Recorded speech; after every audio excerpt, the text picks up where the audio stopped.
شعور ایک علمی و ادبی دائرہ ہے جو سوشل میڈیا اور دیگر ذرائع ابلاغ پر کام کر رہا ہے۔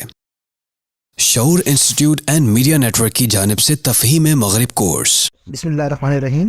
سب سے پہلے جو ہمارے محترم ماشاء اللہ طارق مدنی صاحب ہیں، انہوں نے جو ہے بہت اچھا خلاصہ پیش کیا، اور اس میں انہوں نے جو ہے وہ فیمنزم کے اوپر جو ہے وہ ایک گفتگو کی، اور میں نے جو لاسٹ ٹائم یہاں پہ ایک گفتگو کی تھی اس میں نے یہ کہا تھا کہ فیمنزم کے اندر مختلف قسم کے مکاتب فکر ہیں، جیسے کہ ریڈیکل فیمنسٹ ہیں، سوشلسٹ فیمنسٹ ہیں، بالکل اس طریقے سے لبرل فیمنسٹ ہیں، یا لبرٹیرین فیمنسٹ ہیں، یا فار ایگزامپل ایکو فیمنسٹ ہیں جو کہ ماحولیاتی فیمنزم کہلاتے ہیں اپنے آپ کو۔ تو ان کے درمیان بہت زیادہ آپ سمجھ لیں کہ اختلافات ہیں آپس کے اندر، ان کے اپنے داخلی اختلافات بہت ہیں، اور ہر فیمنسٹ کا مکتب فکر اس بنیاد پہ لڑتا ہے کہ اصل فیمنسٹ کون ہے۔ بات سمجھ لیں، اصل فیمنسٹ کون ہے؟ ہم پاکستان کے اندر جس فیمنزم سے ہمارا سامنا ہوتا ہے، یہاں پر پاکستان کے اندر ہمارے مذہبی طبقے کو سامنا ہوتا ہے، وہ لبرل فیمنسٹ ہوں گے، ٹھیک ہے نا۔ لیکن اگر آپ باہر ملک پہ جائیں گے تو وہاں ایکو فیمنسٹ بھی ہیں، وہاں سوشلسٹ فیمنسٹ بھی ہیں جو لبرل فیمنزم پر بہت تنقید کرتے ہیں، ان کی اپنی تنقید ہوتی ہے۔ تو جب ان کے درمیان جب اس بات کی بحث چلتی ہے کہ اصل جو ہے منہج جو ہے، جو عورت کے حقوق کا جو منہج ہے وہ کون قائم کرتا ہے ہم میں سے، تو جب ان کے درمیان بحث جو چلتی ہے تو جو سب سے جو مختصر ترین جو گروہ ہے، سب سے مختصر گروہ ہے جو کہ لیسبین ہے۔ لیسبین کا مطلب ہے کہ جو کہ ہیٹرو سیکشولیٹی کو نہیں مانتے، ٹھیک ہے نا۔ تو وہ کہتے ہیں کہ جو ہیٹرو سیکشولیٹی ہے بنیادی طور پر یہیں سے بات مرد کی غلامی شروع ہوتی، بات سمجھیں۔ لہٰذا وہ طبقہ ہم میں سے سب سے زیادہ جو ہے آپ سمجھ لیں کہ پیراڈائمیٹک فیمنسٹ ہے، کہ جو طبقہ ہیٹرو سیکشولیٹی سے ہی دور ہے، بات سمجھ۔ ہیٹرو سیکشولیٹی مطلب ہے کہ اپوزٹ سیکس کے ساتھ جو ہے تعلقات رکھنا، ٹھیک ہے نا۔ اچھا، ایک تو یہ بھی بڑا جدیدیت کا، یہاں پہ بھی ایک اور اصطلاح پتہ چلوں آپ کو کہ یہ بھی ایک جدیدیت کی اصطلاح کا بڑا جبر ہے، کہ جیسے مثال کے طور پہ خودکشی کرنے کو انگریزی میں ہم کیا کہتے ہیں؟ میرے ذہن میں یہ، چونکہ لفظ خالد نے فوراً پوچھا تو میرے ذہن میں بات آئی ہے، خودکشی کرنے کو انگریزی میں کہتے ہیں سوسائڈ، اور اگر میں کسی کو مار دوں تو کیا کہلائے گا؟ مرڈر۔ یہ تو ہم پاکستانی کہتے ہیں، دیکھیں ہم اس کو کہتے ہیں ہومیسائڈ، ٹھیک ہے۔ پاکستان کے اندر پاکستان کے جو اخبارات ہیں ان میں ابھی ہومیسائڈ کی ٹرم اتنی عام نہیں ہوئی انگریزی اخبارات میں، وہی مرڈر ہی ہے۔ برطانیہ وغیرہ، ٹھیک ہے، برطانیہ، یورپ وغیرہ میں یہ اس طرح عام ہے کہ آپ ہومیسائڈ کیا، ٹھیک ہے۔ تو وہاں جب آپ کبھی ڈیٹا پڑھ رہے ہوں گے تو اس میں لکھا ہوگا کہ ہومیسائڈس کا ریشو کیا ہے، سوسائڈ کا ریشو کیا ہے۔ اچھا، اب میں نے آپ کو کہا تھا کہ جدیدیت کی اصل جو ڈومیننس ہے وہ کیٹیگریز آف نالج کے ذریعے سے، ٹھیک ہے۔ تو جب آپ کہتے ہیں ہومیسائڈ اور سوسائڈ تو آپ کہیں گے اس میں کیا فرق ہے، اس طرح استعمال کرنے میں کیا فرق ہے؟ ایک ہومیسائڈ ایک سوسائڈ ہے، لیکن نہیں۔ اس لیے انسان ایک دوسرے کو تو قتل کرتا ہے، سمجھ بات، کسی نہ کسی موقع پر آ کے، لیکن انسانوں کا ایک بہت بڑا طبقہ اپنے آپ کو مارنا شروع کر دے۔ السلام علیکم۔ Shaoor institute and media network ایک نان پروفٹ ادارہ ہے۔ ہم ان تمام ماڈرن چیلنجز اور سماجی مسائل پر بات کرتے ہیں جن کی وجہ سے ہمارا اور ہماری نسلوں کا ایمان نشانے پر ہے۔ ہم جانتے ہیں کہ ہمارے ویورز کی اکثریت نے ہماری تمام ویڈیوز نہیں دیکھی ہیں، اور ایسا اس لیے ہے کہ اکثریت نے ہمارے چینل کو سبسکرائب نہیں کیا ہوا ہے۔ آپ کا ایک چھوٹا سا عمل نیکی کے پیغام کو لاکھوں لوگوں تک پہنچا سکتا ہے، تو چلیں شعور کے چینل کو سبسکرائب، فالو اور شیئر کر لیں۔ یہ ہومیسائڈ کی ٹرم سوسائڈ کے مقابلے میں تب مغرب میں آنا شروع جب وہاں خودکشیوں کا جو ریشو ہے وہ دوسرے کو قتل کرنے سے زیادہ بڑھنا شروع ہوا۔ آپ بات سمجھ رہے ہیں؟ وہاں پر جو خودکشی کا جو ریشو ہے مغرب کے اندر یا جاپان وغیرہ کے اندر وہ بہت زیادہ ہائی ہے، لہٰذا ہومیسائڈ اور سوسائڈ اس چیز کو واضح کرتا ہے کہ یہ دونوں عمل ایک طرح سے برابر ہوئے۔ بالکل اس طریقے سے مغرب کے اندر جب گے اور لیسبین تحریکیں شروع ہوئیں تو انہوں نے اپنا تعارف کرایا، تم ہیٹرو سیکشول ہو، میں ہومو سیکشول ہوں۔ بات سمجھ رہے ہیں؟ مطلب کیا ہے کہ ہم کوئی ایسا کام نہیں کر رہے کہ جو بہت الگ چیز ہے۔ آپ یہ نہیں کہیں گے کہ میں ہومو سیکشول ہوں اور تم جو ہے نکاح کر کے رہ رہے ہو، بات سمجھ رہے ہیں؟ اس طریقے سے بات نہیں چلے گی کہ تم نکاح کر کے رہ رہے ہو، نہیں بھائی، تم ایک ہیٹرو سیکشول ہو، میں ہومو سیکشول ہوں، بات سمجھ رہے ہیں؟ یعنی اصطلاحی سطح پر آپ نے دو چیزوں کو ایکویولنٹ کر دیا، یعنی کہ دونوں برابر چیزیں۔ تو یہاں جو بات میں کر رہا تھا آپ سے فیمنزم کے تناظر میں، وہ یہ بات تھی کہ جو آپ کے ہاں جو فیمنزم کی جو اصطلاح ہے وہ بنیادی طور پہ یا جو فیمنزم کے ہاں جو یہ جو ہے منہاجی فیمنسٹ کون ہے، اگر ہمیں دیکھنا ہے کہ عورتوں کے حقوق کے حوالے سے، تو ہمیں سب سے پہلا کام یہ کرنا پڑے گا کہ جو ہیٹرو سیکشولیٹی ہے، یعنی کہ مرد کی طرف عورت کا لگاؤ ہونا جنسی طور پہ، یہیں سے بنیادی طور پر ایک غلامی کا پروسیجر شروع ہوتا ہے۔ تو ہم تو اس پہلے پروسیجر کو ختم کر دیتے ہیں، اب انسانی نسل کے ساتھ کچھ بھی ہوتا ہے جائے، لہٰذا باقی تمام فیمنسٹ مکاتب فکر بھی ہمارے نزدیک مقدس ہیں، لیکن منہج ہم ڈیسائیڈ کریں گے. سمجھ بات اب کیا، ہمیں سب سے پیچھے کیا جاتا ہے، ان کا یہ کہنا ہے. ہمیں ڈسکس نہیں کیا جاتا ہے لیسبین فیمنسٹ کو، زیادہ ڈسکس کیا جاتا ہے ریڈیکل لبرل، یہ آپس میں لڑتے رہتے ہیں، بہت بڑے مکاتب فکر ہیں. لیکن اصل ہم ہیں، کیونکہ ہم ہی عورت کی اصل اس جو چیز ہے، عورت کی جو اٹانومی، اگر فیمنزم کا مسئلہ عورت کی خود مختاری ہے تو خود مختاری تو ہیٹروسیکسولیٹی کو ختم کر کے ہی قائم ہو سکتی. بات سمجھ رہے ہیں؟ تو اس کو جو بات میں نے کی کہ فیمنزم اپنے آپ کو اس اعتبار سے بیان کرتا ہے کہ جہاں ہمیں کسی دوسرے منہج سے دور دور تک پھٹکنا بھی نہ پڑے، یہاں یہ بات چل رہی تھی. اچھا، اب میں سب سے پہلے آتا ہوں کہ جو نشست میں جو سوالات کیے گئے مجھ سے، وہ جو تنقید کر کے لائے گی لیسبین فیمنزم کی جو تنقید کہلائے گی وہ اپنے مکاتب فکر پہ منہجی تنقید، وہ اس لیے کیونکہ وہ یہ کہہ رہے ہیں کہ اگر عورت کے بارے میں مقدمات یہ کہ عورت خود مختار ہوتی ہے اور عورت فطرتاً خود مختار ہوتی ہے، اسے مرد کی کوئی ضرورت نہیں ہوتی، ٹھیک ہے، تو وہ یہ کہتے ہیں کہ اس چیز کی سب سے زیادہ اچھی دلائل ہمارے پاس، اس لیے کہ ہم اس جڑ کا خاتمہ کرتے ہیں جو عورت کو مرد کی طرف لے جاتی ہے. سمجھنے والا کیا؟ لہٰذا ایک آئیڈیالوجی اگر فیمنزم کو دیکھیں، وہ جب اپنے آپ کو گھسیٹ کے لا رہا ہے اس طرف، تو اسے اپنے آپ کو اس لیول سے بیان کرنا پڑتا ہے کہ بھئی یہ ہے حاصل منہج، اور اس منہج کے اندر رہ کر ہی پھر تنقید ہو سکتی ہے. اگر عورت کے حقوق کا مطلب یہ ہے کہ عورت مرد کے مقابلے میں ایک آٹونومس ہے، عورت کو مرد کی ضرورت نہیں، عورت مرد کے بغیر اپنی لائف کو آرگنائز کر سکتی ہے، تو بھائی پھر وہ اس سے کر سکتی ہے، ٹھیک ہے. تو جب وہ اس کام سے کر سکتی ہے تو لہٰذا یہی سے ہمیں بات جو ہے وہ شروع کرنی چاہیے. اور انہوں نے پھر اپنی پوری تاریخ کی کتابیں لکھی اس موضوع پہ، انہوں نے یہ بات بتائی شروع کے اندر، اور اس میں انہوں نے جو تھا باقاعدہ چیلنج کیا اس رویے کو، جو شادی کا جو ادارہ ہے، جو شادی کا جو ادارہ تو نہیں بہرا، شادی کا جو تصور ہے، اس کو انہوں نے اسی بنیاد کے اوپر چیلنج کیا کہ بھئی ایک وقت تھا کہ جب عورتیں آپس میں ہی استفادہ کرتی تھی، اور ان کا یہ بھولنا تو نہیں چاہیے لیکن ان کا ایک کانسیپٹ تھا کہ اس وقت دیویوں کا کانسیپٹ ہوتا تھا، دیوتا ہوتے ہی نہیں تھے، انسان دیویوں کی پوجا کرتا تھا. تو یہ پورا انہوں نے کانسیپٹ اپنا جو تھا باقاعدہ اس کو پورا تاریخی طور پہ تناظر میں انہوں نے بیان کیا.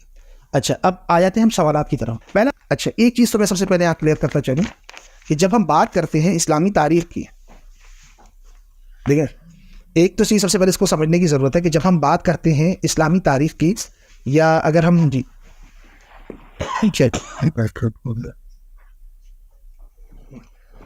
اگر ہم بات کرتے ہیں اسلامی تاریخ کی، مثال کے طور پہ، یا اگر ہم برنارڈ لوئس کا جو موقف ہے، میں نے برنارڈ لوئس کا جو یہاں موقف پیش کیا تھا وہ یہ تھا تجدد کے مقابلے، یعنی اسلامک ماڈرنزم کو وہ ایکسپلین کرتا ہے.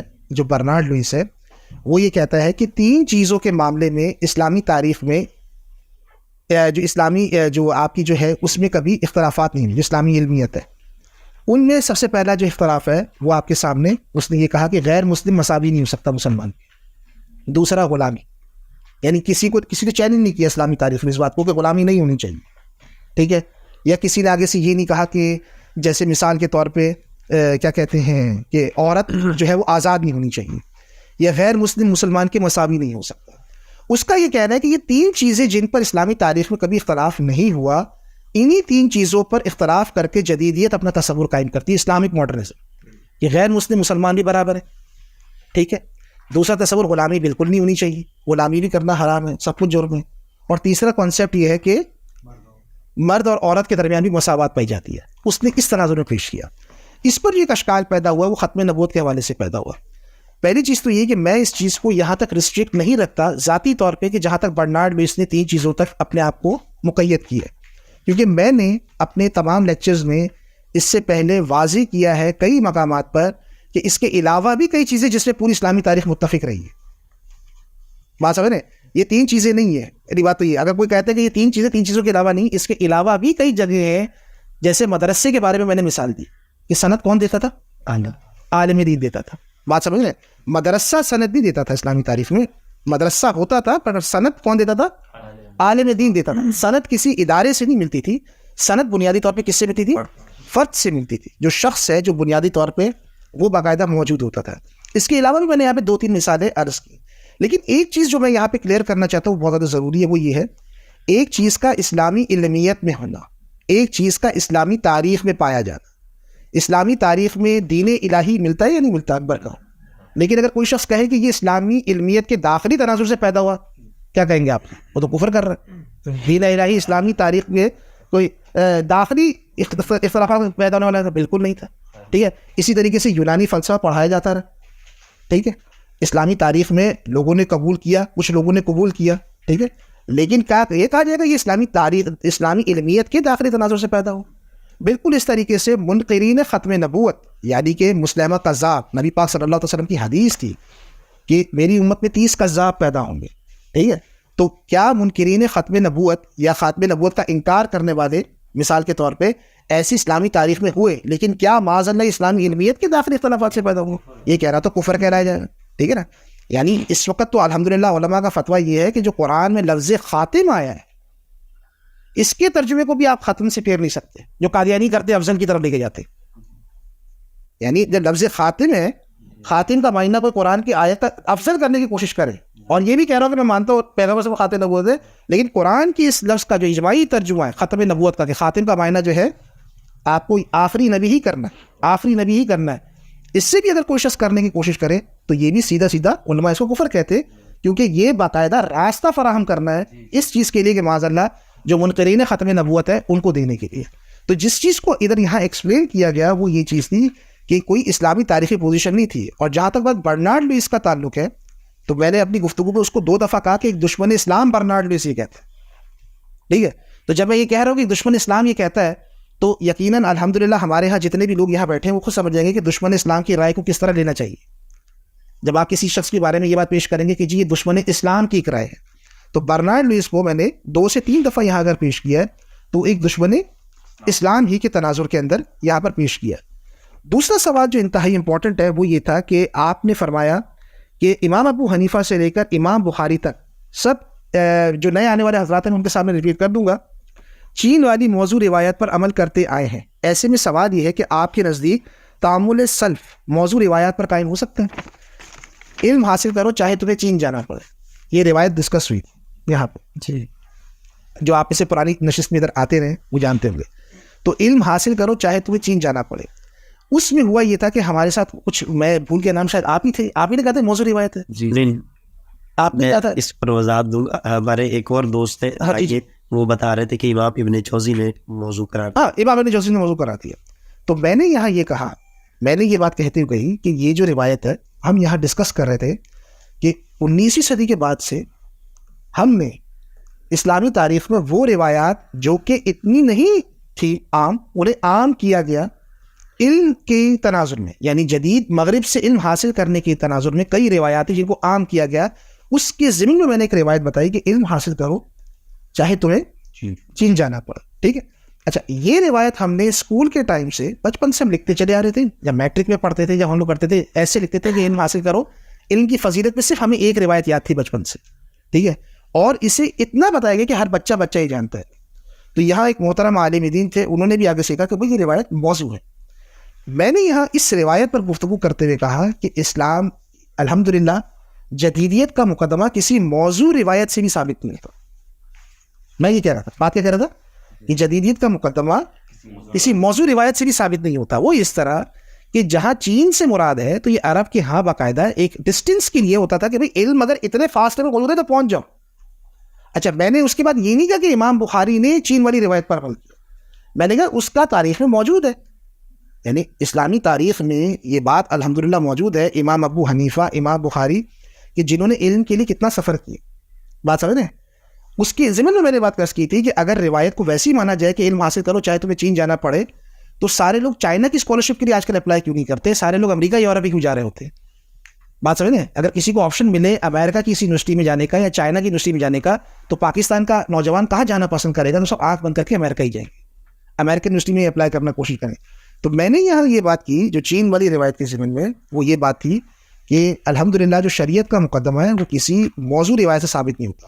اور جہاں امام ابو حنیفہ یا امام بخاری ان کے سفر کا ذکر ہے, تو وہاں یہ ذکر نہیں کہ انہوں نے چین والی روایت پہ عمل کیا اور ان کے دماغ میں یہ تھا کہ چین علم حاصل کرو چاہے تمہیں چین جانا پڑے, بلکہ انہوں نے بنیادی طور پر جو الحمدللہ ان کا عمل جو ہے وہ ہمارے سامنے گواہ ہے کہ علم کے لیے کتنا سفر کرنا چاہیے. بات سمجھ رہے؟ اصل چیز یہ چیز موجود ہے, باقی اس روایت کے موضوع ہونے پر کسی قسم کا بھی کوئی کلام نہیں لیا. اس پر جو ہے نا وہی وضاحت بس ایک کرنی تھی کہ محدثین کی نظر میں یہ حدیث یا تو حسن درجے کی ہے یا پھر جو ہے ضعیف درجے کی ہے، موضوع نہیں ہے. اچھا اچھا اچھا. تحقیق کی جو ہے محقق رائے یہی ہے اچھا اچھا کہ یا تو یہ حسن درجے کی ہے یا پھر جو ہے ضعیف کی ہے، پھر تو موضوع نہیں ہے. اگر یہ والے سوال کا جواب دیا جائے کہ امام بخاری یا امام ابو حنیفہ جو علم حاصل کرنے جاتے تھے دور دراز، تو وہ کسی شخص سے حاصل کرنے جاتے تھے یا کسی ملک سے حاصل کرنے جاتے تھے؟ یہ بہت عمدہ، بہت عمدہ، بالکل بہت عمدہ، بہت عمدہ. دوسری بات یہ ہے جب امام بخاری اور امام رازی اور امام غزالی سفر کرتے تھے علم کے لیے، اور اس کے لیے حدیث میں آتا ہے کہ جب وہ نکلتے ہیں تو پرندے اور سمندر کے اندر مچھلیاں وہ بھی ان کے لیے اہمیت دعا ہوتی ہیں. تو اس سے کون سا علم ہو رہا ہے؟ بالکل، کیونکہ اس سے تصور یہ مل رہا ہے کہ سیکولر علم جو ہے وہ بھی اسی علم کے اصول کا ایک حصہ ہے. نہیں علم کے دیکھیے وہی تو بات جس نے ہم نے بتائی کہ جہاں تک علم کی تعریف ہے اس کے اوپر یعنی کہ جو ہماری شرح اسلامی کے اندر جو علم کا جو موضوع ہے اس کے اوپر تو ہم نے یہاں پر کافی گفتگو کی ہے، اور ہم نے اس میں یہی بات کی ہے کہ جو علم کے جو حصول کے لیے جو احادیث آئیں آپ کے سامنے کہ جس کے اندر کہ مچھلیاں کرتی ہیں، اس سے مراد یقیناً العلم ہے، اس سے مراد یقیناً العلم ہے. ٹھیک ہے، لیکن جہاں تک بات میں نے یہ کہی جو سفر کے حوالے سے بات کہی کہ بھائی علم کی خاطر جو ہے امام بخاری وغیرہ نے سفر کیا، تو یہی چیز جو علم حاصل کرو کہ جو تناظر میں جہاں گفتگو چل رہی تھی تو اسی ہی کانٹیکس کے اندر ہم نے بات کی اور یہ بات ایکسپلین کی کہ بھائی جہاں سے مراد العلم ہوتا ہے تو وہاں سے اس جو ہے اس کی فضیلت کا ذکر ہے. جہاں تک بات خالد بھائی نے دوسرے پہلو کی کہی کہ کیا وہ علم حاصل کرنے جاتے تھے تو کس سے حاصل کرتے تھے، وہ یقیناً ان کا جو علم حاصل ہوتا تھا اس میں یقیناً استاد کا ایک رول ہوتا تھا. استاد ایک مرکزی حیثیت رکھتا تھا، ادارہ نہیں رکھتا تھا.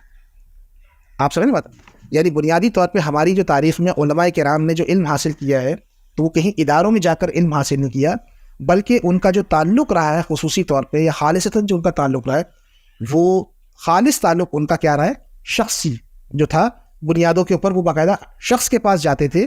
اور چونکہ استاد جو تھا وہ صرف کوئی نالج ورکر نہیں تھا آج کے زمانے کا یا کوئی فیسیلیٹیٹر نہیں تھا آج کے زمانے کا، بلکہ ایک روحانی اخلاقی وجود تھا. آپ سمجھ بات کیا، ایک روحانی اور اخلاقی وجود تھا جس کے پاس جا کر وہ علم حاصل کرتے تھے. تو وہ ایک پورا ایک وجود ہوتا تھا مکمل طور کے اوپر کہ جو انسان کی صرف اور صرف انٹلیکچوئل گرومنگ کے لیے نہیں بیٹھا ہوتا تھا بلکہ بنیادی طور پر وہ انسان کو باقاعدہ بناتا تھا. ٹھیک ہے نا، تو یہ اصل چیز ہوتی تھی جس کے اندر جو علم کا جو ان کا جو کانسیپٹ ہوتا تھا جس کے تھرو وہ باقاعدہ جا کر اپنا علم حاصل کرتے تھے. تیسرا سوال جو مجھ سے یہاں پر کیا گیا وہ ایک انتہائی امپورٹنٹ ہے اور سب سے زیادہ زبردست ہے، اور آئی تھنک جدیدیت کا سب سے زیادہ آپ سمجھ لیں کہ جذباتی جو حملہ ہوتا ہے وہ یہاں سے ہوتا ہے. وہ یہ تھا کہ دوسری نشست میں آپ نے قانون کے جدید قانون کے غیر مقدس ہونے کی دلیل میں غازی ممتاز قادری رحمۃ اللہ علیہ کا واقعہ بیان فرمایا. انہوں نے توہین رسالت کے قانون کے نتیجے میں ملعون تاثیر کو قتل کیا، جس پر مخالف لبرل وکلاء کا موقف پیش کیا گیا کہ قانون تنقید سے بالا نہیں. ایسے میں سوال یہ کہ آپ کا بیانیہ و موقف جہاں قانون کا وجود غیر مقدس و غیر شرعی ہے وہاں تاثیر ملعون کا قتل شرعی ہے یا غیر شرعی ہے؟ نیز کیا وہ قانون توہین رسالت کی توہین کے مقرر کے مرتکب توہین اہانت ہوا ہے یا نہیں ہوا؟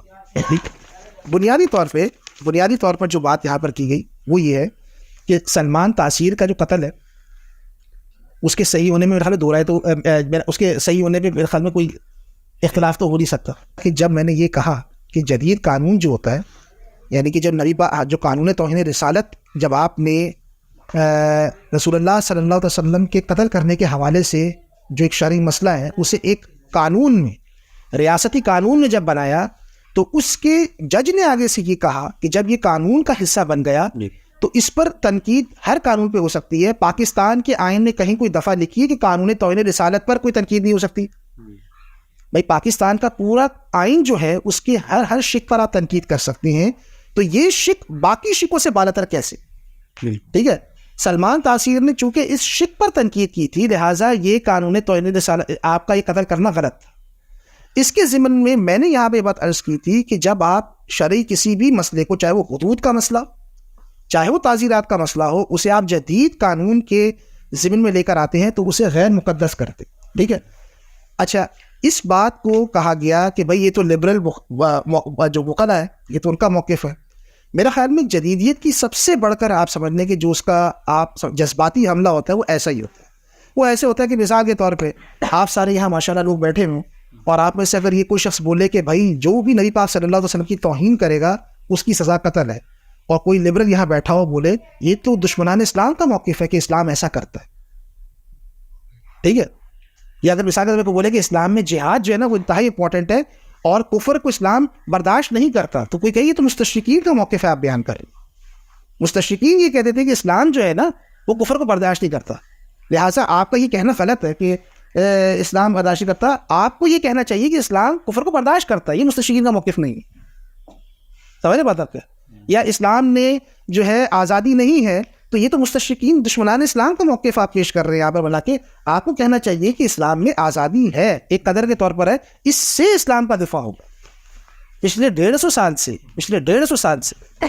اسلامی جدیدیت کے پاس چونکہ آخرت تو ہے نہیں کہ وہ آخرت کی بنیاد پہ آپ کو کہے کہ ہماری طرف, ٹھیک ہے, یہ تو ہے نہیں کہ وہ تقویٰ پرہیزگاری ان چیزوں کی بنیاد پہ اٹریکٹ کرتے لوگوں کو کہ بھئی بڑے نیک آدمی ہیں, بڑے صالح آدمی ہیں, ان کے ساتھ بیٹھ کے آدمی اسلامک ماڈرنسٹ بن کے مزید صالح آدمی بن سکتا ہے. یہ تو تھا ہی نہیں, یہ تو ان کے پاس حربہ تھا نہیں.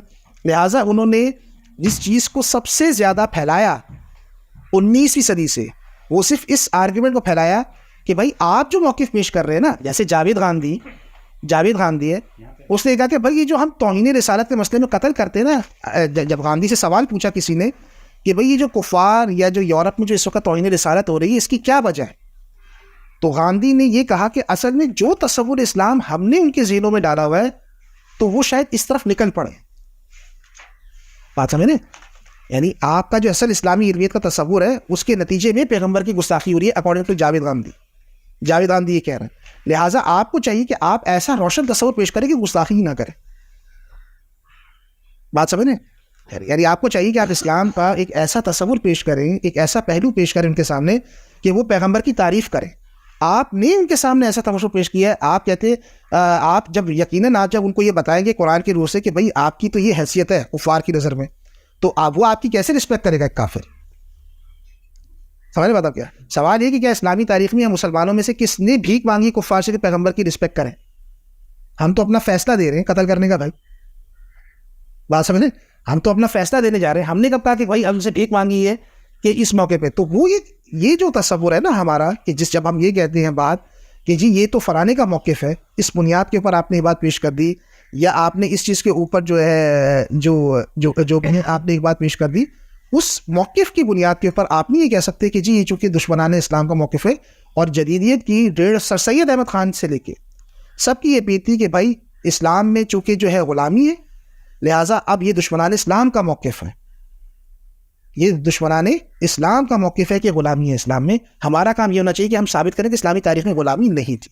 اب یہ کہنا چاہ رہے ہیں کہ جدیدیت جو ہے وہ اسلام کو ڈیفینسو پوزیشن پہ لا کے مزید کمزور کرنا چاہتے ہیں؟ نہیں, وہ بالکل کمزور کرتی ہے, یہ میں کہنا چاہ رہا ہوں کہ بھائی اسلام کو ڈیفینس, لیکن میں یہ کہہ رہا ہوں کہ جدیدیت کی یہ ایموشنل اپیل, جدیدیت کی یہ جذباتی اپیل ہے. آپ کو انہیں کی زبان کی انہیں کی بالکل اگر آپ یہ کہیں گے نا, جیسے مثال کے طور پہ اگر آپ جیسے اسلام میں جزہر آپ کی جذباتی اپیل ہوتی ہے, خوف خدا ہے, فکر آخرت ہے, عشق رسول ہے, اسلام ہے, دینی احکامات کی غیرت ہے, حمیت ہے, اس بنیاد پر آپ اپنے دین کے لیے آپ کے اندر بر مٹنے کا جذبہ پیدا ہوتا ہے.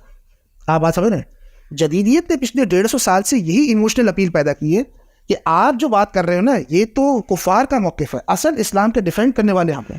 یعنی جدیدیت, اسلامی جدیدیت کا 90% مقدمہ یہ رہا ہے کہ ہم ہی اسلام کا دفاع کا کام کر رہے ہیں. سمجھ رہے بات آپ کیا؟ اور مزے کی بات یہ ہے کہ جب وہ یہ کہتے ہیں, یعنی مثال کے طور پہ ابھی جاوید گاندھی نے باقاعدہ یہ بات کہی کہ ہمارے تصور دین نے کفار کے اندر اسلام کو پھیلنے کے امکانات روکے. بندہ اگر ان سے یہ پوچھے کہ جاوید گاندھی کے ہاتھ پر کتنے لوگوں نے اسلام قبول کیا ہے, یا ڈاکٹر فضل الرحمان ایک عرصے تک امریکہ کے اندر ہے, ان کے ہاتھ پہ کتنے لوگوں نے اسلام قبول کیا ہے, اس کی ذرا فہرست فراہم کر دی جائے تو آپ کو پتہ چل جائے کتنے اسلامک ماڈرنسٹ ہیں جن کے ہاتھوں پہ کے لوگوں نے اسلام قبول کیا ہو یا فلانی چیز کیا ہو, تو اس کی ذرا فہرست آدمی اگر جا کے دیکھے تو اسے خود ان کی اوقات کا اندازہ ہو جائے. لیکن جدیدیت کا تمام یہ ایموشنل اپیل سر سید سے لے کے یہی رہی کہ آپ جو یہ موقف پیش کرتے ہو, یا شبلی نے بھی جب سیرت النبی کے اندر مکمل طور پر یہ بتایا کہ اسلام میں جو جہاد ہے وہ مکمل طور پر دفاعی نوعیت کا, تو اس میں یہی موقف اختیار کیا گیا کہ یہ مستشرقین کا پروپیگنڈا ہے ہمارے اوپر. یعنی پوری جو شبلی کی بھی پوزیشن تھی وہ یہی تھی کہ یہ مستشرقین کا پروپیگنڈا ہے. مستشرقین کہتے ہیں کہ اسلام کہتے ہیں کہ کفر نہیں رہنا چاہیے. ہمیں یہ ثابت کرنے کہ اسلام اتنا ٹالریٹ کرتا ہے کفر کو کہ وہ اپنے لیے باقاعدہ ایک اسپیس دیتا ہے ہر چیز کو. اسلام علم کا مخالف نہیں ہے, بات سمجھ رہے. اسی پہ پوری اسلامی تاریخ سے لا کر آپ کو یہ بات بتائی گئی ہے کہ بھائی ہماری تاریخ میں بیت الحکمت تھا یا فلانی چیز تھی. حالانکہ بیت الحکمت بھی مستشرقین نے بتایا. برنارڈ لوئس ایڈورڈ سعید نام سنا ہوگا آپ نے, اورینٹلزم جس کے مشہور کام ہے, ٹھیک ہے. تو ایڈورڈ سعید کے اوپر ایڈورڈ سعید نے برنارڈ لوئس پہ بڑی تنقید کی, مستشرق پہ, اور اس نے کہا کہ بھائی مستشرقین اسلام کا امیج خراب کرتے ہیں, یہ کرتے ہیں. ایڈورڈ سعید کا پورا جو اورینٹلزم ہے اس کا پورا مقدمہ اس پہ رہا. تو برنارڈ لوئس نے اس کا ایک جواب دیا, ایک مضمون ہے, اس نے 2 مضمون لکھے. اس نے کہا کہ جتنے تم قصے سناتے ہو اسلامی تاریخ میں سائنسدانوں نے یہ کیا یہ کیا یہ کیا, یہ سب مستشرقین نے نکالے. جن کو تم یہ کہتے ہو کہ اسلامی تاریخ میں سائنسدانوں نے یہ کیا بیت الحکمت تھا, یہ تمہیں پتہ ہی نہیں تھا. یہ تو 1900 صدی جا کے تمہیں پتہ چلنا شروع ہو کہ یہ سب کچھ یہ ہم مستشرقین نہ ہوتے. تو اگر مستشرقین نے یہ کہا تو تم کہہ رہے ہو کہ بدنام کیا, تو مستشرقین ہی نے تمہیں آ کے بتایا. اور استعماری عہد میں جب بیت الحکمت کے بارے میں جب بتایا گیا کہ بھائی یونان سے علم آ رہا تھا اور مسلمان علم حاصل کر رہے تھے, اور مسلمانوں نے تراجم کیے, اور مسلمانوں کو علم سے اتنی محبت تھی کہ انہوں نے یونانی فلسفے کا ترجمہ کیا. اور پھر ایک وقت آیا سلطنت عثمانیہ کے بعد کہ امت جو تھی اس میں اجتہاد اور جہاد کی جو تحریکیں ختم ہونا شروع ہو گئیں, اور اس طریقے سے ہمارے اندر علم کی محبت نکلنا شروع ہو گئی. استعماری عہد میں جب اس پروپیگنڈے کو پھیلایا گیا کہ جی آپ نے اتنا یونانی جو تراجم ہے اس کو پھیلایا اسی لیے گیا کیونکہ یہ وہ دور تھا کہ جب مسلمان انگریزی تعلیم کو حرام قرار دے رہے تھے, اور انگریز اپنے استعماری ہتھ کنڈوں کے ذریعے بتا رہا تھا کہ جب تم غالب تھے تب تم مغرب سے علم لے رہے تھے, تو اب تم مغلوب ہو, اب کیوں نہیں لے رہے؟ جب تم غالب تھے, جس وقت بنو عباس کی خلافت موجود تھی, تب تم یونان سے علم لے رہے تھے, تب علم ہم سے لے رہے تھے. بات سمجھ رہے, ان کے تناظر میں وہ گفتگو کر رہے, تو اب بھی ہم سے ہی لے لو. رجسٹ کیوں کر رہے ہو کہ اسکول نہیں پڑھنے جانا یا فلانے کام کرنے نہیں جانا؟ تو یہ سارے کا ساری چیزیں جو کہ آپ کے سامنے, میں اسلامک سائنس کا جو موضوع ہے اس کو ہم نے رکھنا ہے, اس میں ہم ڈسکس کریں گے کہ جن لوگوں کو آپ سائنسدان بنا کر پیش کرتے ہیں کیا وہ اسلامی تاریخ میں بھی سائنسدان رہے تھے یا نہیں رہے. جیسے ڈاکٹر غلام جیلانی برق کا کام ہے کہ یورپ پر اسلام کے احسانات, ایک بڑی مشہور کتاب ہے ڈاکٹر غلام جیلانی برق کی, ٹھیک ہے. تو جن لوگوں کو آپ بنا کر پیش کرتے ہیں ان میں سے میں صرف ایک بندے کی مثال دے دیتا ہوں اسی ضمن میں, وہ ہے البیرونی. جتنے بھی مغرب نے ٹرانسلیشن کی ہے عالم اسلام کے جتنے بھی لوگوں کی, ان سب کی ٹرانسلیشن کی ہے ایز اے کمنٹیٹر. یعنی وہ ارسطو کو پڑھنا چاہتے تھے تو ارسطو پہ سب سے اچھی کامنٹری کس کی ہے؟ تو ابن رشد کی ہے. بات سمجھ رہے, ارسطو کو اگر پڑھنا ہے, اسی لیے البیرونی جس کا بہت بڑا کام ہے انہی علوم عقلیہ کے اندر, البیرونی کی کسی یورپین زبان میں ٹرانسلیشن نہیں ہوئی, صرف 19 سینچری میں جا کے ٹرانسلیشن ہوئی. 19ویں صدی سے پہلے البیرونی کی کوئی ٹرانسلیشن مغرب نے نہیں کرائی. کیوں؟ آپ کے خیال میں کیا وجہ ہوگی؟ باقی جتنے ابن رشد وغیرہ تھے ان سب کی ٹرانسلیشن کرائی گئی, البیرونی کی نہیں کرائی گئی. آپ کے خیال میں کیا وجہ ہوگی؟ البیرونی کا ترجمہ کیوں نہیں کرایا گیا؟ البیرونی کی جو کتابیں تھیں حکمت پر, طب پر, اس کا ترجمہ 19ویں صدی سے پہلے نہیں کرایا گیا. اور جو کتابیں تھیں آپ کی سارے ابن رشد وغیرہ کی, ان سب کے ترجمے انہوں نے انگریزی زبان میں کرائے. آپ کے خیال میں کیا وجہ ہوگی؟ وجہ یہ تھی البیرونی جس علوم عقلیہ کا ایکسپرٹ تھا وہ ہندوستان کے تھے. البیرونی نے ہندوستان پہ کام کیا, ہندوستان پہ تاریخ ہے, ٹھیک ہے. مغرب کو اس ٹائم پر یونانی علم چاہیے تھا. یونانی علم کی جب بازیافت چاہیے تھی کہ ارسطو کیا کہتا ہے, اس کو سب سے اچھا سمجھا ابن رشد نے, ٹھیک ہے. تو انہوں نے اس کی ٹرانسلیشن کرائی. لیکن جب مغرب نے کالونیلزم کے ٹائم پر جب ہندوستانی علوم کی اہمیت بڑھی تب انہوں نے البیرونی کا ترجمہ کیا, ورنہ البیرونی کا ترجمہ 7 صدی تک کیا ہی نہیں ہے. یہ علم ابھی ملک کے جیسے ہی بیکار تھا. بات سمجھ رہے. تو انہوں نے اس طریقے سے نہیں کیا کہ اٹھا کے ہر چیز کی اٹھا کے جو ہے انہوں نے ٹرانسلیشن جو ہے وہ آپ کے سامنے کرنا شروع کر دی. تو یہ بات جس کو یہاں کہا جاتا ہے کہ مستشرقین کا جو پروپیگنڈا ہے یا اس فلانی زمین کے اندر, کہ اگر آپ نے مثال کے طور پہ کوئی بھی نیریٹو پیش کیا ہے تو اس کے اندر پہلے یہ دیکھنا پڑے گا کہ بھائی یہ تو کہیں دشمنان اسلام کی سے پروپیگنڈا کر رہے ہیں. امریکہ یورپ کہہ رہے ہیں اسلام دہشت گردی کا مذہب ہے کیونکہ جہاد آپ لوگ مانتے ہیں, لہٰذا اس کا مطلب یہ کہ آپ اس چیز سے فوراً پیچھے پوزیشن اختیار کریں اور بولنا شروع کر دیں کہ نہیں اسلام ایک امن کا مذہب ہے. یہ وہ پوزیشن ہوگی جو اسلام فرینڈلی ہوگی, کیونکہ دشمنی اور دوستی کا جو تصور اس وقت قائم کر رہا ہے وہ استعماری قوت قائم کر رہی ہے, لہٰذا اس تناظر میں یہ گفتگو کی جائے. مرضی کا اسلام چاہ بات ہو رہی ہے, وہی چیز آپ کے سامنے کرنے کی کوشش کی جائے گی.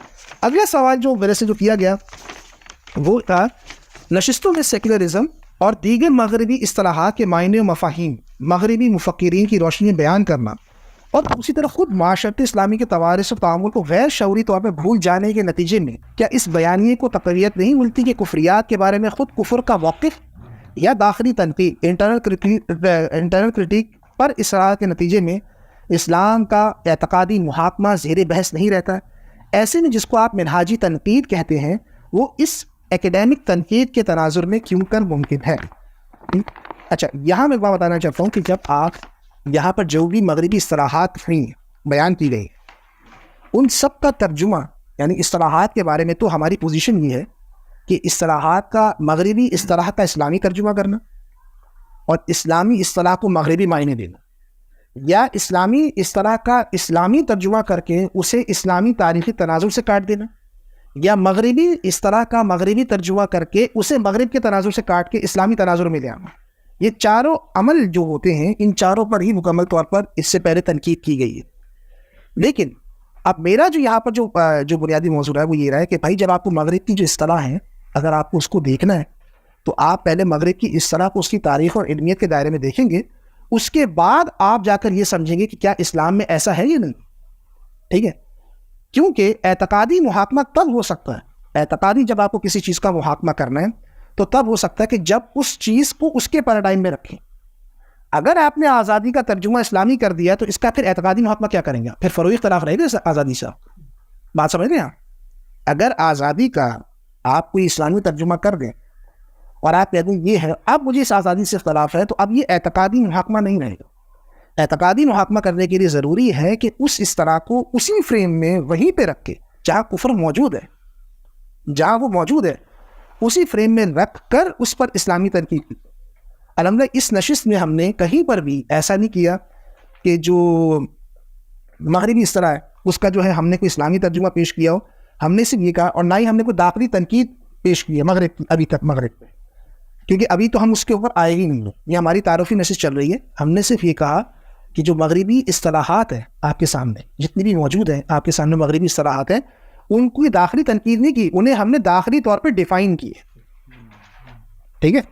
ایک ہے داخلی تنقید کرنا، ایک ہے اسے داخلی طور پر بیان کرنا۔ ہم نے یہاں مغربی اصطلاحات کو داخلی طور پر بیان کر کے ان پر خارجی تنقید کی ہے اسلام، ٹھیک؟ انہیں ان کے داخلی تناظر میں بیان کر کے اس پر ہم نے ایک خارجی تنقید کی ہے کہ بھائی یہ جو چیز ہے اس طریقے سے نہیں ہوتی۔ جیسے مثال کے طور پہ آزادی، ٹھیک ہے، میں نے اس میں پیش کیا کہ آزادی کا سیاسی معنی، سیاسی طور پہ اس کو ریاستی سطح پر بیان کرنا، اگر یہ آزادی ہے ایز اے پولیٹیکل میننگ، یہ اسلامی تاریخ میں کسی متجدد نے بھی نہیں کیا۔ میں بات کر رہا ہوں پچھلے 200 سال کے، یہ کام کس نے کیا؟ سب سے پہلے یہ نیپولین نے کیا۔ نیپولین نے جب مصر پہ قبضہ کیا وہاں اس نے ورڈ فریڈم کا یوز کیا تھا پولیٹیکل میننگ، یعنی ایک ایسا ٹرم ہے کہ جو آپ کے بعد میں متجددین نے اس کی اسلام کاری کی۔ لیکن نیپولین بوناپارٹ ہے، جب اس نے مصر پہ حملہ کیا تو اس نے اپنی جو ریپبلک، جو فرینچ ریپبلک ٹائپ کی جو حکومت اس نے جو مصر میں بنانے کی کوشش کی، اس کے جو مقاصد بیان کیے وہ اس نے کہا وہ نیک فریڈم کا بیان۔ یہ پہلا ورڈ تھا کہ اسلام کا کوئی پولیٹیکل میننگ سنا، یعنی ایک فریڈم ایک ایسی ٹرم ہے کہ جو ایک کافر بادشاہ کے ذریعے اسلام میں آئی، اسلامی تاریخ میں آئی یا اسلامی اس تناظر کے اندر آئی ہے، تو وہاں پہ کھڑے ہو کر اس نے بیان کیا۔ تو ہم نے جو اصطلاح ہے اس کو ہم نے داخلی طور پر اس پہ بھی تنقید نہیں کی مغرب کی، نہ ہم یہاں پہ مغربی کو داخلی تنقید پیش کر رہے ہیں۔ داخلی تنقید کا مطلب یہ ہوتا ہے کہ آپ بتا رہے ہیں کہ ماڈرنزم کی کیا خامیاں ہیں، تو آپ نے اس پہ پس جدیدیت کے مفکرین کو بتایا کہ وہ یہ کہتے ہیں، وہ یہ کہتے ہیں، یہ داخلی تنقید ہوتی ہے۔ ہم نے بنیادی طور پہ مغرب کو اپنی اس نشست میں ابھی تک داخلی طور پہ صرف بیان کیا کہ داخلی طور پہ ان کی اس طرح ایسی ہوتی ہے، تنقید البتہ ہماری اس پر خارجی اور منہاجی اور اعتقادی ہے، ٹھیک؟ آپ سیکولرزم کو باطل عقیدہ بتاتے ہیں، تاہم اس کا معنی دس ورڈ سے بیان کرتے ہیں، جو دیگر متجددین بھی یہی کرتے آئے ہیں اور کتابوں میں بھی منقول ہے۔ ایسے میں سیکولرزم کے اس ترجمے میں لادینیت کی تصریح کے بغیر محض دس ورڈ کی تصریح، اس سے کیا یہ بات لازم نہیں آتی کہ یہ وہ دنیاوی امور ہیں جو لادین نہ ہونے کے سبب مباح باز ہیں؟ تعبیر فنون کی یہ وہ قسم، یا یہ تعبیر فنون کی یہ وہ قسم ہے جن کو آپ نے دوسری نشست میں سیکولر فنون قرار دیا تھا، اور تیسری نشست میں کو آپ نے غیر اقداری بھی قرار دیا۔ ایسے میں کیا سیکولر کے مفہوم میں ورلڈلی دس ورلڈ کے مفاہیم کے ساتھ لا دینے کی تفصیل ضروری نہیں، تاکہ ایک طرف اس اصطلاح کے متعلق اعتقادی شناخت بھی واضح ہو جائے اور دوسری طرف عہد سلطنت عثمانی سے جاری تعامل امت کا تقدس بھی برقرار رہے. ٹھیک ہے. اچھا، میں نے جو یہاں پر کہا تھا سیکولرزم کے اوپر، یہ جو ترجمہ ہے دس ورلڈلی، یہ میں نے سیکولرزم کا ایک لغوی معنی بیان کیا تھا، اور میں نے کہا تھا کہ سیکولرزم کا لغوی معنی، جہاں تک بات میں نے ایکسپلین کی تھی اس کے بعد فوراً آیا تھا سیکولرائزیشن آف ریلیجن کے اوپر، مذہب کی سیکولرائزیشن کے اوپر. اس میں نے یہ بات عرض کی تھی کہ مذہب جو ہوتا ہے جس بنیاد کے اوپر گفتگو کرتا ہے اور عمل کی جو اس کی حقانیت ہوتی ہے وہ دیر اینڈ دین کی بنیاد پر ہوتی ہے، نہ کہ ہیئر اینڈ ناؤ کی بنیاد پر. ہمارا بنیادی اور الٹیمیٹ مقصد جو ہے وہ نجات ہے. ہم سارے کے سارے اس دنیا میں اس لیے آئے کہ ہمارا بنیادی اصل مقصد کیا ہے، وہ نجات ہے. تو اصل چیز یہ ہوتی ہے. سیکولرائزیشن آف ریلیجن کا مطلب یہ ہوتا ہے، یعنی مذہب کی سیکولرائزیشن کا مطلب یہ ہوتا ہے کہ آپ نے عمل جو ہے وہ بنیادی طور پہ آپ جو بھی کچھ ایکسپلین کر رہے ہیں وہ دس ورلڈ کی بنیاد کے اوپر ہونا چاہیے. اسی ضمن میں نے کانٹ کا ایک موقف پیش کیا تھا، اور میں نے یہ بات کہی تھی کہ جس طرح مغرب میں کانٹ نے نومینا اور فینومینا کی تقسیم کی. نومینا کو یہ کہا کہ جو آپ کے حواس میں نہیں آتا، فینومینا جو آپ کے حواس میں آتا ہے، جو آپ کو نظر آتا ہے. تو جو نومینا ہے وہ حواس میں نہیں آتا، لہٰذا اس پر علم کا اطلاق نہیں. جب اس پر علم کا اطلاق نہیں ہوتا تو اس کے نزدیک ایمانیات سے تعلق ہے، اس کا تعلق اعتقاد، یعنی عقیدے کو علم کی بحث سے خارج کرنا. یعنی یہ کہنا اگر کوئی عقیدے کے معاملے میں بحث کر رہا ہو کل کلا کو تو آپ کو یہ غیر علمی گفتگو ہے. عقیدے کو علم سے خارج کر دینا، اور اسلامی شریعت کے اندر عقیدہ ہی اصل علم ہوتا ہے. اسی لیے قرآن پاک میں اللہ تعالیٰ نے ارشاد فرمایا کہ اللہ سے خوف علم والے ہی خوف رکھتے. اب بندہ اگر کسی ماڈل سے سامنے کلیئر پوچھ کے کہ خوف تو ایک فیلنگ ہے، علم کہاں سے ہو گیا؟ تو علم کا جو تعلق ہے، علم کا عقیدے کو علم کی ہی تعریف سے خارج کر دینا. یعنی اسی لیے جب آپ اکثر اوقات یہ دیکھتے ہوں گے کہ ٹیلی ویژن کے اوپر جب علماء کرام اعتقادی بحث کرتے ہیں تو انہیں یہ لگتا ہے کہ یہ علمی گفتگو نہیں لگتا ہے کہ نہیں لگتا. علمی گفتگو کا مطلب یہ ہوتا ہے کہ وہ بات کریں جس طرح میں نے یہ بات یہاں پہ ایکسپلین کی تھی کہ ہماری شریعت کے اندر عقیدہ، عبادات اور معاملات ان تینوں میں خاص ربط ہے. کہ مثال کے طور پہ اگر کوئی شخص جو ہے وہ زکوٰۃ ادا کرتا ہے، اور اگر وہ زکوٰۃ ادا کر دیتا ہے اور اس کی نیت زکوٰۃ دینے کی نہیں، وہ جا کے بعد میں کسی مفتی سے پوچھتا ہے تو مفتی اس کو یہ کہے گا کہ تم دوبارہ زکوٰۃ، اگر آپ کی نیت تھی ہی نہیں، تو وہ اگر آگے سے کہے کہ بھائی میرے جو 50,000 روپے زکوٰۃ میں نے دیے ہیں وہ تو فائدہ تو دے رہے ہیں نا غریب کو، تو زکوٰۃ کیسے ادا نہیں ہوئی؟ عمل یوٹیلیٹی پہ آ رہا ہے، نیت اور عقیدے سے نکل رہا ہے. عمل کس پرنسپل پہ باہر آ رہا ہے؟ عمل یوٹیلیٹی پہ آ رہا ہے یا نیت اور عقیدے کے پرنسپل پہ باہر نکل رہا ہے؟ عمل تو وہ مانے گا نہیں. آپ کسی کو دیں گے یار کیا عجیب بات ہے کہ زکوٰۃ کی نیت نہیں کی اور دوبارہ زکوٰۃ دینے کے لیے جاؤ. بھائی فائدہ مل گیا نا غریب کو، آپ نے جو ادا کری تھی زکوٰۃ، اس کا بھی وعدہ ہو گئی. آپ یہ کہہ سکتے کہ دوبارہ بھی زکوٰۃ دے دو، لیکن زکوٰۃ ادا ہی اللہ تعالیٰ تو یہ دیکھے گا نا مخلوق کو فائدہ کتنا پہنچ رہا ہے. آپ بات سمجھ رہے ہیں؟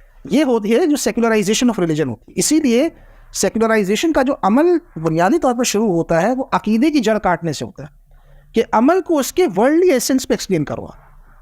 اسی لیے جو اسلامک لاء کی کتابیں ملتی ہیں، آپ کی فقہ کی جو کتابیں ملتی ہیں، آپ کے فقہ کے اندر جو علماء نے کتابیں لکھی ہیں، تو اس میں پہلے وہ عقیدے کو بیان کرتے ہیں، اس کے بعد وہ عبادات کو بیان کرتے ہیں، اس کے بعد وہ معاملات کو بیان کرتے ہیں. اسلامک لاء کی جو کتاب انگریزی میں ٹرانسلیٹ کرتے ہیں اس میں عقیدہ باہر ہونا چاہیے. پہلے sales act, business Islamic act, ایسا ہے یا نہیں؟ اس میں ہوتا ہے جب آپ اسلامک لاء کا جو ترجمہ کرتے ہیں تو اس کو جب آپ اٹھا دیں جا کے کتاب میں، اس میں عقیدہ وہ، لیکن اسلامک لاء میں لاء کی ٹرم ڈیفائن کرے گی کہ عقیدہ باہر ہونا چاہیے. ہمیں مطلب ہے، لیکن جب آپ اسے فقہ کے تناظر میں پڑھتے ہیں، جب آپ اسے اپنے فقہ کے تناظر میں پڑھتے ہیں تو آپ کو نظر آ رہا ہوتا ہے کہ بھائی ان میں خاص ربط ہے. نماز جو میں پڑھ رہا ہوں، عقیدہ، عبادات اور معاملات، ان میں خاص ربط ہے. لیکن جیسے آپ نے اسے اسلامک لاء کر دیا تو معاملات کو آپ نے انگریزی میں ٹرانسلیٹ کر کے آپ نے کتاب بنا دی. نماز اسلامک لاء میں کیسے آ سکتا ہے؟ ٹھیک ہے، روزہ اسلامک لاء میں کیسے آ سکتا ہے؟ تو بنیادی طور پہ جو بات یہاں پہ کی جا رہی تھی، جب آپ نے اس کی ٹرم جیسے چینج کی تو اسلامک لاء میں جتنی بکس آتی ہیں ان میں عقیدے کے اوپر اتنی گفتگو نہیں ہوتی. وہ کہتے ہیں عقیدے کے لیے پھر الگ موضوع ہونا چاہیے. سمجھنے بات کیا؟ یہ لاء کا موضوع نہیں، یہ لاء کا موضوع نہیں کہ اس میں عقیدہ، حالانکہ ہمارے یہاں عقیدہ ہر عمل میں واضح ہونا چاہیے. عقیدہ جو ہوتا ہے وہ صرف یہ نہیں کرتا کہ عقیدہ عقیدے کی سطح پہ ایکسپریس ہوتا ہے، عقیدہ علم میں ایکسپریس ہوتا ہے، عقیدہ عبادت میں ایکسپریس ہوتا ہے، عقیدہ آپ کے عمل میں ایکسپریس ہو رہا ہوتا ہے. تو عقیدہ وہ چیز ہوتی ہے جو کنٹینیوس آپ کے ساتھ رہتا ہے. عقیدہ یہ نہیں ہوتا کہ الگ سے پڑھنے کا سبجیکٹ ہے کہ آپ جاؤ گے اور آپ جا کے عقیدے کو جو ہے پڑھنا شروع کرو گے اور اس کو جا کے ڈیفائن کرنے کی کوشش کرو. تو جہاں یہ بات میں نے کہی کہ سیکولرائزیشن کا مطلب جو ہے وہ دس ورلڈ ہے، تو میں نے یہ نہیں کہا کہ سیکولرزم کا ترجمہ لادینیت ہے، اس کا میں قائل ہوں کہ سیکولرزم کا نتیجہ لادینیت ہے. یعنی جو سیکولر حضرات جب وہ کہتے ہیں نا ٹیلی ویژن کے اوپر، اگر مثال لادینیت کس کو کہتے ہیں بھائی، لادینیت کس کو کہتے ہیں؟ لادینیت کا مطلب کیا ہوتا ہے؟ لادینیت کا مطلب یہ ہوتا ہے کہ اسلامی علمیت کا خاتمہ ہو جائے. سمجھ بات آپ ہیں؟ اسلامی علمیت کا خاتمہ ہو جائے، اسلامی علمیت جو ہے وہ اپنا جو ہے اپنے صحیح مظہر کے ساتھ نہ باقی رہے، تو یہیں سے لادینیت شروع ہوتی ہے.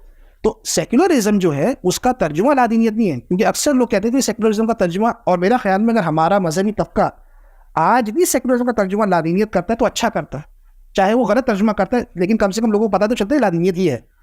لیکن اس میں تو ایک بنیادی استوان کے اندر نقطہ نکلتا ہے، وہ یہ ہے کہ آپ اس کے ترجمے میں سے لادینیت کو نہ نکالیں. وجہ یہ ہے کہ سلطنت عثمانیہ میں جب علماء کرام نے سیکولرزم کو متعارف کرایا، یعنی اس کو ڈیفائن کیا، تو اس کے ترجمے میں لادینیت کا معنی موجود تھا لادینیت کے طور پر. اسی طریقے سے آبائے اردو مولوی عبدالحق نے بھی جو ہے جب اس کا ترجمہ کیا تو اس کو لادینیت سے کیا. تو یعنی ایک ہے نتیجے کا لادینیت ہونا، اور ایک ہے کہ سیکولرزم ہی کا لادینیت ہونا، اور اس کو بھی ترجمے میں یہ اس کی وضاحت میں لیں تو یہ زیادہ بہتر ہوگا، اور اس پر تعامل صرف قائم ہے. اگر اس کو تعریف لازم کی گئی ہے. اگر ہم اس زبان کو اس طریقے سے دیکھیں کہ لادینیت جو ہے وہ اس سیکولرزم کی اصطلاح کی کنات کو مکمل طور پر واضح نہیں کرتی، اس میں مزید جامعیت پیدا کرنے کی بات. ایک ہے کہ دس ورڈ کر کے پھر اس کو یہیں تک ہی محدود رکھنا، اس میں لادینیت کا مفہوم شامل نہ کرنا. اور ایک ہے کہ دس ورڈ چلے ٹھیک ہے، لیکن اس کے ساتھ اگر اس کو لادینیت کو شامل کیا جائے جو کہ تعامل سلف اس پر قائم ہے کہ انہوں نے لادینیت ہی کیا ہے، تو یہ پھر زیادہ بہتر ہے. سب یہ کہتے ہیں کہ سیکولرزم کا مطلب ہی لادینیت ہے، تو اس میں اسلام کا نقصان کیا ہے؟ اس میں تو اسلام کا فائدہ ہے، سیکولرزم سے نفرت بڑھے گی. کہ اگر سیکولرزم کا ترجمہ کوئی شخص لادینیت بھی کرتا ہے، جیسے اکثر لبرل لوگ تنقید کرتے ہیں کہ بھئی سیکولرزم کا جو ترجمہ ہے اس کا لادینیت جو ہے نہیں ہونا چاہیے، تو وہ بنیادی طور پہ اس لیے بات کرتے ہیں کہ وہ اس میں دین کی سپیس کریٹ کرنا چاہتے ہیں. میں یہ بات بتانا چاہ رہا ہوں کہ وہ اصل میں جو آپ پر ایک علمی اٹیک کرتے ہیں کہ بھی سیکولرزم کا ترجمہ یہ نہیں کہ تم نے غلط کیا ہے، تو ہم کہتے ہیں بھائی ہم اس کا نتیجہ لادینیت مانتے ہیں. آپ سمجھ رہے بات آپ کیا؟ ہم ان کے اس علمی کریٹیک کا، ان کے علمی اٹیک کا جب دے رہے ہیں کہ بھائی یہ تم غلط بیان کر رہا، ہم کہتے ہیں بھائی ہم اس کا نتیجہ ہی لادینیت مانتے ہیں، جس کو تم کہہ رہے ہو کہ اس کا ترجمہ لادینیت. سیکولرزم جب کہیں پر آئے گا تو ان دا اینڈ لادینیت ہی لائے گا. یہ بات اصل چیز ہوتی ہے جس کو سمجھنے کی ضرورت ہے. کچھ حضرات یہ بھی کہتے ہیں کہ غیر مسلم ریاستوں کا سیکولر ہونا مسلمانوں کے لیے مذہبی لحاظ سے اچھا ہے، کیونکہ ریاست سیکولر مکمل طور پہ سیکولر ہو تو وہ ہر مذہب کو پر عمل کی اجازت دیتے ہیں. اس وجہ سے مسلمان آرام سے مذہبی معاملات انجام دے سکتے ہیں. دیکھیے جدید ریاست بنیادی طور پر ہوتی ہی سیکولر ہے، اور ریاست کا جو، کیونکہ جب ہم انشاءاللہ جدید ریاست پر آئیں گے تو اس میں گفتگو کریں گے کہ ریاست کا جو تاریخی طور پہ جو بننا ہے وہ خود ایک سیکولرائزیشن کا بھی ایک عمل ہے. لیکن آپ نے بات کی کہ سیکولرزم کا عمل مسلمانوں کے لیے کیوں اچھا ہے، اس کی کیا دلیل دی آپ نے؟ جو غیر مسلم اکثریت والے ممالک، انڈیا کی مثال لیں جو بہت بڑی تعداد ہے مسلمانوں کی، تو اگر آئینی طور پہ انہوں نے اپنے آپ کو سیکولر ڈکلیئر کیا ہوا ہے، اگر وہ اس سیکولر کی تعریف پر قائم رہیں جو سیکولر کی حقیقی تعریف ہے، تو وہ مسلمانوں کے لیے مذہبی معاملات، نماز روزہ وغیرہ کرنا آسان ہے. مسلمانوں کے لیے مذہبی معاملات وہی تو بات ہے نا. اگر آپ کے نزدیک اگر اسلام کا اصل مسئلہ یہ ہے کہ آپ عبادات کر سکیں، ٹھیک ہے، اگر آپ کے نزدیک اسلام، یہ یہاں بیان دیکھیں سیکولرزم جو ہوتا ہے نا، اس کی جیسے راجیو بھرگاوا کا ایک کام ہے سیکولرزم اینڈ اٹس کرٹیکس، وہ بھی ہندوستانی دانشوری ہے. وہ یہ کہتا ہے کہ سیکولرزم کا مسئلہ یہ نہیں ہے کہ وہ مذہب سے اچھی طرح ڈیل کرتا ہے، سوال یہ کہ ہر مذہب سے ڈیل کر سکتا ہے، جیسے اسلام. سمجھ نہیں بات کیا؟ سوال یہ کہ کیا وہ ہر مذہب سے ڈیل کر سکتا ہے. یہ سوال تو اس کے لیے ہوگا جس کا مسئلہ صرف یہ ہوگا کہ اسے نماز پڑھنی ہے جا کے مسجد میں. دوسری بات یہ ہوتی ہے کہ بھارت کے اندر اگر آپ نوٹ کریں تو بھارت کے مسلمانوں کو سیکولرزم نے بزدل بنایا یا نہیں بنایا ہے؟ بھائی آپ مجھے بات بتائیں، سیکولرزم نے اگر آپ کو اسپیس دی، اسپیس دینے کے نتیجے میں آپ کی ریاست سے وفاداری بڑھ گئی، ٹھیک ہے، اب آپ کی بابری مسجد بھی شہید ہو جائے، آپ کو ریاست کو برقرار رکھنا ہے یا نہیں بات؟ بھائی سیکولرزم کے نتیجے میں یہی ہوگا کہ آپ کی ریاست سے وفاداری بڑھے گی نا، کہ اس ریاست نے ہمیں جو ہے، اس ریاست نے جو ہمیں نماز روزے کی چند امور کی اجازت دی ہوئی ہے، لہذا اس ریاست کی سینکٹیٹی کو ہمیں برقرار رکھنا ہے. دین اگر اوپر نیچے ہوتا جاتا ہے تو ٹھیک ہے, ریاست سیکولرزم کو ختم نہیں ہونے دینا, ہمیں اسی تناظر میں برقرار رکھنا ہے. تو وفاداری بن کس سے رہی ہے آپ کی؟ ریاست سے بن رہی ہے, دین سے بن رہی ہے؟ تو میں ایک عمومی جواب دے رہا ہوں کہ کیا ہندوستان کے اندر جو ہے مثال کے طور پہ اب آپ کے جو انڈیا کے مسلمان ہیں وہ کہتے ہیں کہ بھارت سیکولر نہیں رہا مودی کے آنے کے بعد, کیونکہ ہندوستان کی مثال, ٹھیک ہے, اب وہ ہندو اسٹیٹ بن گئی ہے آپ کے سامنے. سوال یہ ہے کہ کس چیز نے مسلمانوں کو آج یہاں تک پہنچایا کہ وہ ہندو اسٹیٹ کے معاملے میں بھی گیدڑ بنے ہیں؟ یہ پچھلے 40-50 سال کی سیکولرائزیشن کے عمل نہیں کیا نا ان کو, کہ ان کی ہندوستانی ریاست سے ایک مذہبی وابستگی ہوگی. کانگریس میں جتنے مذہبی لوگ شامل تھے انہوں نے ہندوستان کو کہا کہ بھائی یہ ہمیں مسلم پرسنل لا ملا ہوا, کیا ضرورت ہے کسی کام کرنے کی, لہٰذا ہمیں ہندوستان کے ساتھ وفاداری رکھنی, کیونکہ اصل دینے والا دین کے اوپر دین کو فراہم کرنے کا ایجنٹ دین خود نہیں بلکہ ریاست ہو گئی. اب جب ریاست بن گئی ہے, اب ریاست جیسی اس پیٹرن سے ہٹی ہے تو آپ کے پاس کچھ زور ہی نہیں کہ آپ کریں تو کیا کریں, کیونکہ اب آپ ہجرت تحریک کا اعلان بھی نہیں کر سکتے, کیونکہ 1952 کے بعد پاکستانی بھی ماڈلز بند کر دیے تھے اپنے ٹو نیشن تھیوری کے طرف.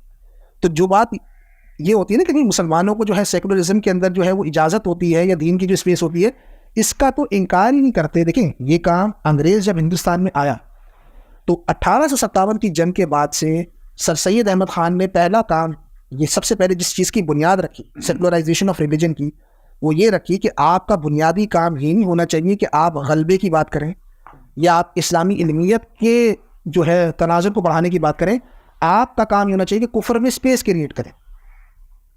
ٹھیک ہے, آپ کی جدوجہد یہ ہونی چاہیے کہ انگریز جو سامراج آپ کے سامنے جو ایک سسٹم لے کر آ رہا ہے اس میں آپ کی باقاعدہ اسپیس کریٹ ہونی چاہیے. جتنی اسپیس کریٹ ہوگی اس کے پوری تحریک پاکستان بعد میں اسی چیز کے اوپر رکھی کہ ہمیں اسپیس کیسے کریٹ کریں. جو ہندوستان میں یہ تھی کہ ہمیں اپنی اسپیس بنانی ہے. کیسے بنانی ہے؟ کہ ہم جمہوری جدوجہد کریں گے, ہم اس طرح کے کام کریں گے, ہم یوں کام کریں گے, ہم اس طریقے سے کریں گے. اصل کام ہماری ہونی چاہیے کہ ہماری ایک اسپیس کریٹ ہو, اس کے اندر ہمیں اپنا کام کر کے رہنا ہے, باقی جو بھی سسٹم ہوگا اس کے ساتھ ہماری وابستگی چل سکتی ہے. اسی پر یوسف قرداوی نے 1985 اور 86 میں فقہ الاقلیات کے نام سے پورا ڈسپلن شو کیا کہ جس میں بتایا گیا کہ یورپ میں مسلمان کفر میں اسلامی طریقے سے کیسے رہیں.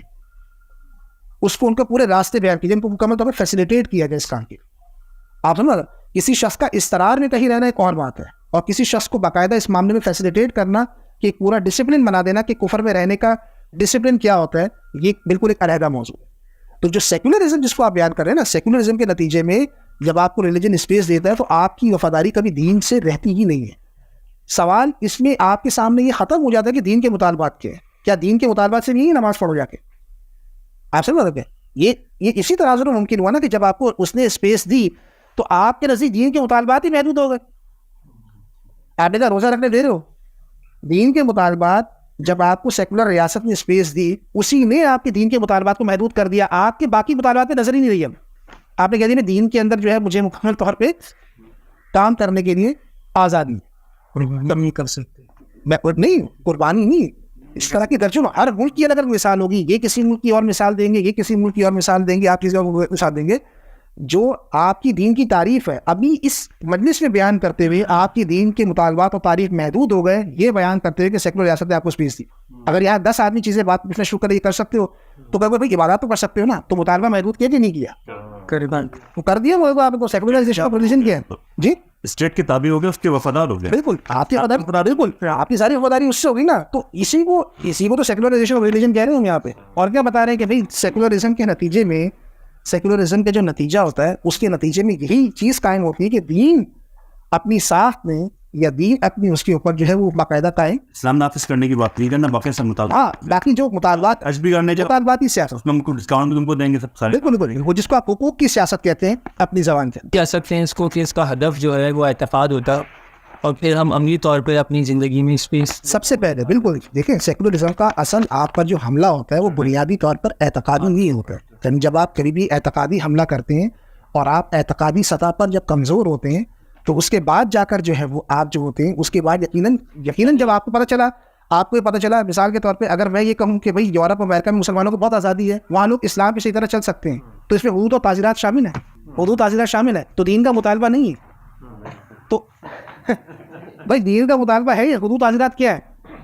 اچھا نماز قرآن نے جب قائم کرنے کو کہا ہے تو یہ انفرادی ہے یا اجتماعی ہے؟ نماز قائم کیسے کی جاتی ہے؟ ٹھیک ہے, ہم بھی بچوں سے پڑھے جا رہے ہیں کہ ہر فرق کو کہا ہے نماز قائم کرو, وہی نماز اجتماعی طور پہ قائم ہوتی ہے, ٹھیک ہے, تو نماز اجتماعی طور پہ قائم ہوتی ہے. تو آپ نے اسی وقت جیسی آپ یہ کہہ رہے ہوتے ہیں نا جملہ کہ جی وہاں اسلام کی اتنی آزادی ہے, سیکولر ریاست میں اسلام پر عمل ہو سکتا ہے, وہیں آپ نے دین کے مطالبات کو محدود کر دیا اور سیکولرزم کی اسپیس بڑھا دی. تو یہی تو رو رہی, اسی کام کا تو رونا ہو رہا ہے کہ بھائی اگر یہ اسپیس مل گئی, اگر تمہیں کوئی اسپیس نہ دے, وہ بہت اچھی ریاست. اگر بھارت ہندو اسٹیٹ قائم ہو کے مسلمانوں کو یہ پتہ چل جائے کسی کو کہ سیکولرزم ایسا ہی ہوتا ہے, تو وہ بہت اچھی چیز ہے.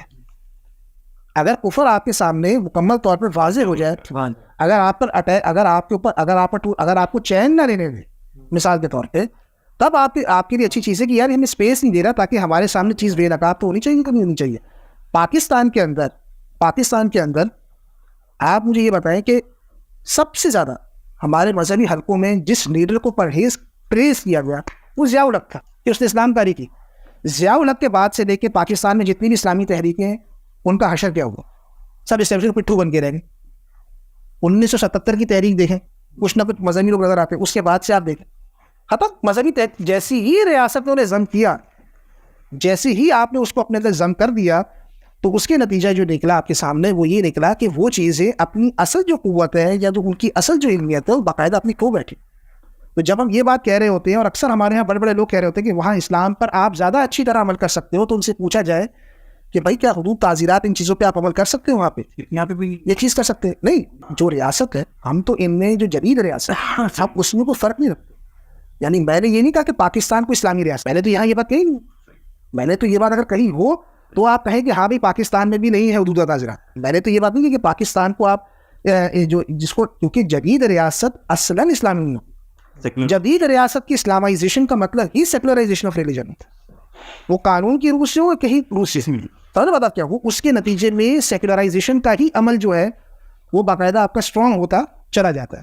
باطل پوری دنیا کے مسلمانوں کے نظریات و عقائد اور اقدار پر حملہ آور ہے, جس کی وجہ سے مسلم معاشروں میں عوامی رائے راہ حق سے متزلزل ہو چکی ہے. سیکولرزم, لبرلزم, ایتھیزم اور دیگر بہت سے نظریات عالمی قوتیں بن چکے ہیں. Shaoor institute and media network درد دل رکھنے والے مسلمانوں کو دعوت دیتا ہے کہ ہم سب مل کر اور اپنی صلاحیتوں کو بروئے کار لاتے ہوئے کفر کے سیلاب کے سامنے ایک بڑا بند باندھنے میں اپنا کردار ادا کریں. ضرور سبسکرائب کیجیے.